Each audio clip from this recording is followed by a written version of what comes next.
Fala pessoal, tudo bem? Lucas falando aqui e agora estamos começando mais uma das nossas aulas à distância desse período de pandemia. E mais uma vez, faremos uma aula conjunta para as nossas disciplinas de Sociologia e Filosofia, onde abordaremos o pensador francês Michel Foucault e a questão da sociedade disciplinar. Então, se você está pronto, a gente já pode começar. E vamos lá o seguinte. Nesse ano de 2020, após a decretação do estado de pandemia e início de quarentena, os reality shows, que já são extremamente populares, como é o caso do Big Brother Brasil e da Fazenda, se tornaram cada vez mais foco de audiência, visto que, pelo fato de ficarmos confinados, cada um em seus respectivos lares, muita gente utilizou grande parte dos seus dias de quarentena para acompanhar o programa. Curiosamente, a dinâmica do programa, pelo menos em partes, possui semelhanças com a quarentena que a gente está vivenciando, já que os participantes ficam presos, entre aspas, obviamente, em uma casa, vivendo uma vida normal, entre aspas também, o cotidiano em um grande grupo, que é vigiado pelas câmeras 24 horas por dia ao longo de 3 ou 4 meses. Mas, se eu dissesse para vocês que mesmo sem estarmos no programa, nós vivemos também um grande Big Brother, você acreditaria? Enfim, acreditando ou não, pessoal, experimente na próxima vez que você for à rua prestar atenção na quantidade de câmeras de vigilância espalhadas por aí. Encontramos aos montes nos prédios, elevadores, muros de casas, estabelecimentos comerciais, hospitais, instituições governamentais, enfim, basicamente em todos os lugares. Além das câmeras, hoje em dia, há outras possibilidades da gente manter a vigilância, como, por exemplo, através de grampos telefônicos, de controle da internet. O que a gente tem que levar em consideração, gente, é que a grande justificativa para todo esse aparato está numa possível necessidade de proteger e garantir a segurança de toda a sociedade em relação a possíveis transgressões da lei. Mas será que é apenas por isso, de fato? Será que existem outras explicações relacionadas a essa questão? E é isso que o pensador que a gente vai estudar hoje, Michel Foucault, busca explorar em sua obra. Michel Foucault nasceu na França e viveu entre os anos de 1926 e 1984, onde, como um cientista social, ele buscou fazer uma série de reflexões sobre o mundo, como, por exemplo, as questões das relações de poder, como elas são organizadas e vivenciadas no mundo contemporâneo. Ao longo de toda a sua vida acadêmica, ele escreveu algumas obras extremamente importantes, como História da Loucura, em 1961, O Vigiar e Punir, em 1975, e o História da Sexualidade, que começou a ser escrito um ano depois de Vigiar e Punir, ou seja, em 1976.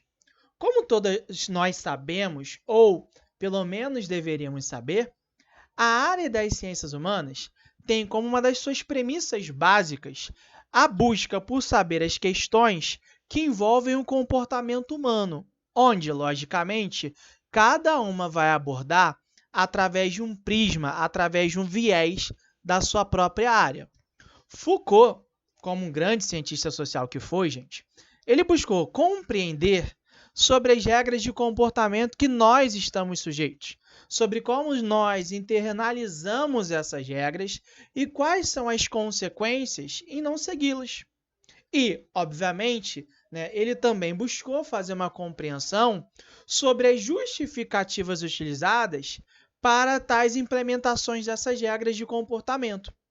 Por isso, ele vai investigar o surgimento, não vai investigar, ele investigou o surgimento das instituições no mundo moderno, que possuíam a pretensão, obviamente, de controlar e disciplinar homens e mulheres de uma maneira muito específica.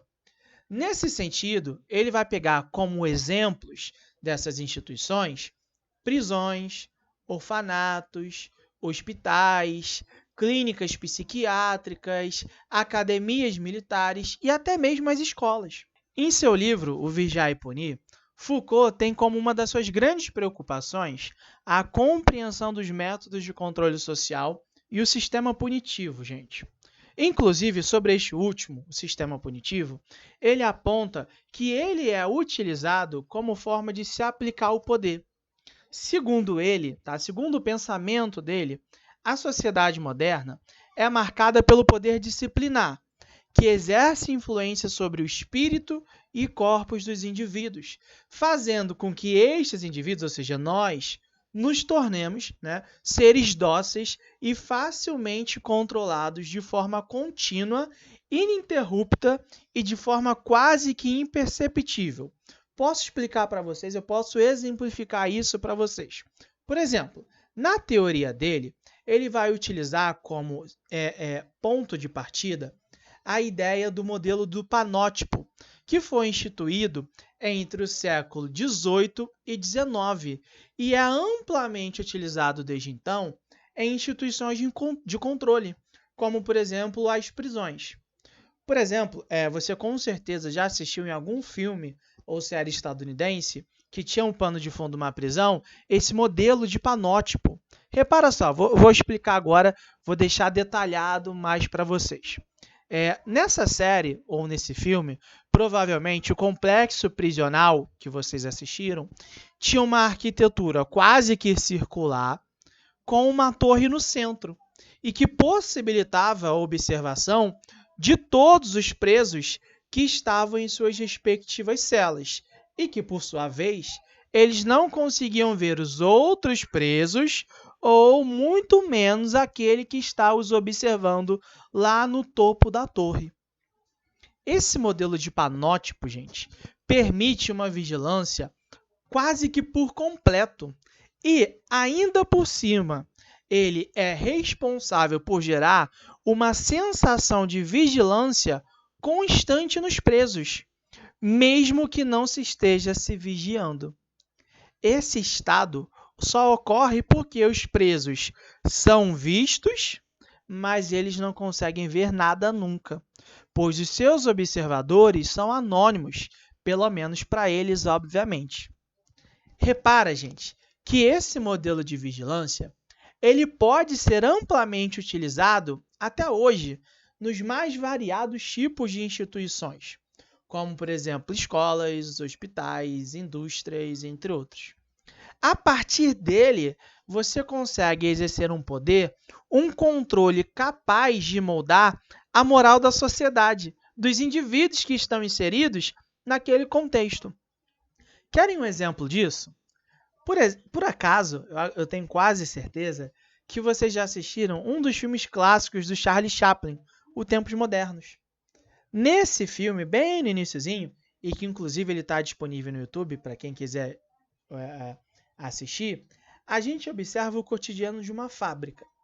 Nele, o personagem do Chaplin tem que manter o nível de produtividade, alto por sinal, que é exigido pelo gestor da fábrica.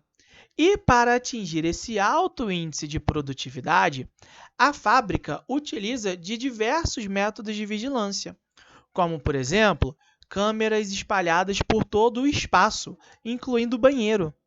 Tanto que, em determinado momento, Chaplin vai ao banheiro para descansar e fumar um cigarro, se eu não me engano, e rapidamente aparece a imagem do seu chefe mandando ele voltar na mesma hora para a esteira de produção. Porque, se ele não voltasse, o ritmo de produção cairia, perderia, e aí, obviamente, ele sofreria algumas consequências quanto a isso.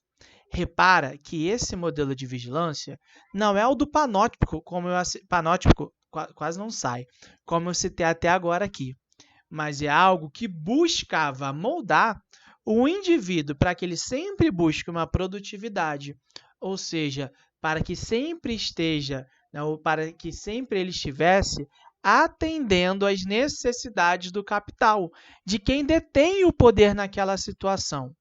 Por obter êxito, gente, esse modelo de controle passou a se difundir para diversos setores, instituições da sociedade moderna, mesmo naqueles que a gente nunca imaginaria que possa ter.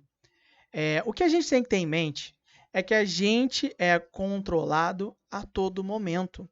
A gente vive uma sociedade pautada na disciplina e, dessa maneira, é necessário moldar os indivíduos.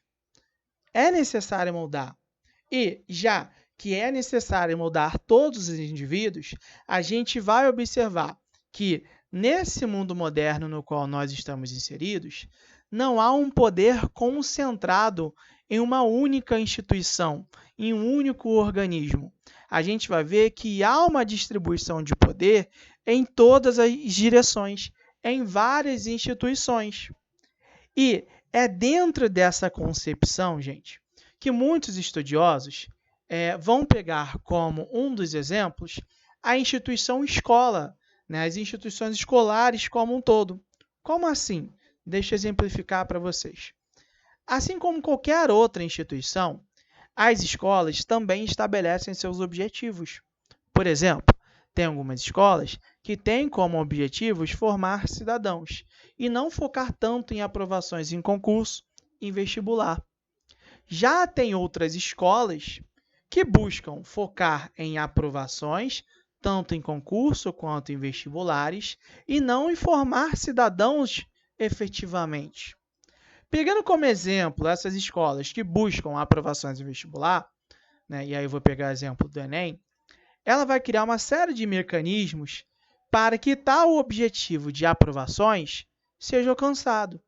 Ou seja, vai criar regras para controlarem as atividades do aluno, vai criar um sistema rigoroso de envio de atividades com uma frequência cada vez maior. Portanto, o que eu estou querendo dizer aqui, gente, é que a escola, a instituição, vai criar uma série de mecanismos que deverão ser aplicados e seguidos dentro do dia a dia. E, para verificar se esses mecanismos estão sendo colocados em prática, né, de fato, é necessário ter a participação, é necessário se utilizar de um modelo de vigilância.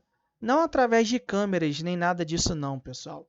Mas, por exemplo, é preciso de que os professores comecem a identificar se isso está sendo cumprido ou não.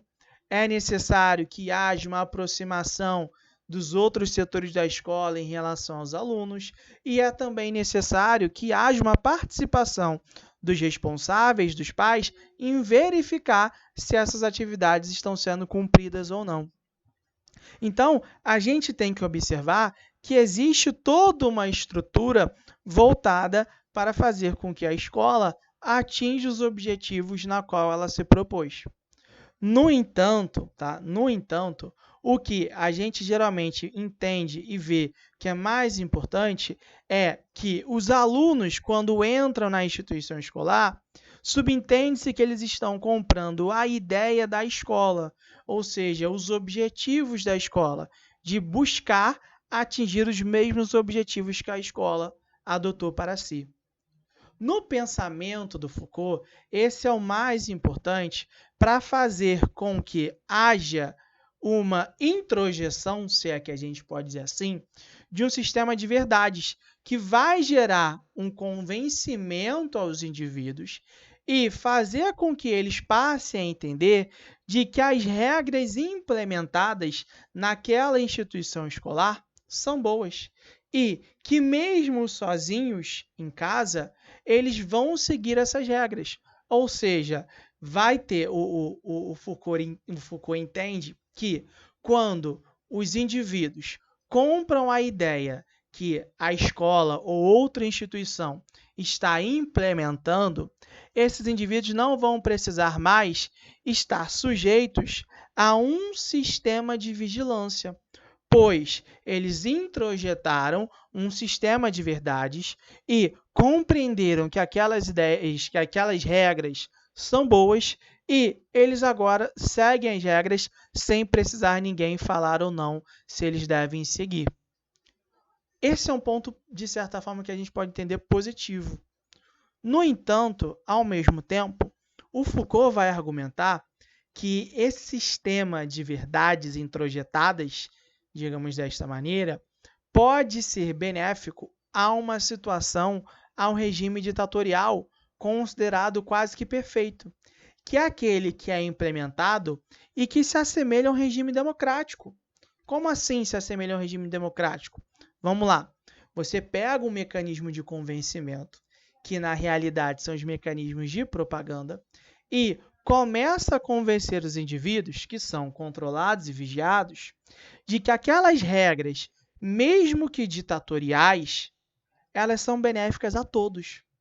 Foi algo mais ou menos, pessoal, que aconteceu no regime nazista na Alemanha, quando Hitler, junto do Goebbels, conseguiu fazer com que as pessoas, ainda que ninguém as estivesse olhando, agissem conforme o padrão de comportamento nazista.